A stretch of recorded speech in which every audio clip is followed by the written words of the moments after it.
Hello all, ನಾನು ನವ್ಯ. So ಏನಪ್ಪ bangles ಇಟ್ಕೊಂಡು ಹಿಂಗೆ ಕೂತಿದ್ದಾಳೆ ಅಂತ ಅಂದರೆ, ನಿಮ್ಗೆ ಗೊತ್ತಿರೋ ಹಾಗೆ I try all the new DIY and crafts. So ಈ ಸಾರಿ ನಾನು ಅಂದ್ಕೊಂಡಿದ್ದೀನಿ ನನ್ನ ಲೈಫಲ್ಲಿ ತುಂಬ ಸ್ಪೆಷಲ್ ಪೀಪಲ್ ಇದ್ದಾರೆ ಆ್ಯಂಡ್ ನನ್ನ ಲೈಫ್ ತುಂಬ ಈಸಿ ಮಾಡಿದ್ದಾರೆ. ಸೊ ಅವರಿಗೆ ಸ್ಪೆಷಲಾಗಿ ಏನಾದರೂ ಕೊಡೋಣ ಅಂತ ಹೇಳಿ ಬ್ಯಾಂಗಲ್ ಫ್ರಮ್ ಸ್ಕ್ರ್ಯಾಚ್ ಮಾಡ್ತಾಯಿದ್ದೀನಿ. ಸೊ ಹಾಗಾಗಿ ಏನೇನು ಐಟಮ್ಸ್ ತಂದಿದ್ದೀನಿ ಅಂತ ಹೇಳಿದ್ರೆ, ನಾನು ಗ್ಲಾಸ್ ಬ್ಯಾಂಗಲ್ಸ್ ತಂದಿದ್ದೀನಿ. ಪ್ಲಾಸ್ಟಿಕ್ ನನಗೆ ಅಷ್ಟು ಓಕೆ ಅನಿಸುತ್ತೆ. ಸೊ ಹಾಗಾಗಿ ಗ್ಲಾಸ್ ಬ್ಯಾಂಗಲ್ಸ್ ಅಂದರೆ ತುಂಬ ಆಸ್ಪಿಷಿಯಸ್ ಇರುತ್ತೆ ಅಂತ ಹೇಳಿ ಗ್ಲಾಸ್ ಬ್ಯಾಂಗಲ್ಸ್ ತೊಗೊಂಡಿದ್ದೀನಿ.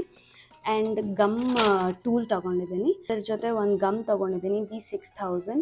ತುಂಬ ಗಟ್ಟಿ ಬರುತ್ತೆ, ಹಾಗಾಗಿ ತುಂಬ ಬೇಗ ಅದು ಕುಂದನ್ಸ್ ಎಲ್ಲ ಬರಲ್ಲ ಹೊರಗಡೆ. ಆ್ಯಂಡ್ ಲಾಟ್ಸ್ ಆಫ್ ಕುಂದನ್ಸ್ ತೊಗೊಂಡಿದ್ದೀನಿ, ಗ್ರೀನ್ಸ್ ಆ್ಯಂಡ್ ಪಿಂಕ್ಸ್.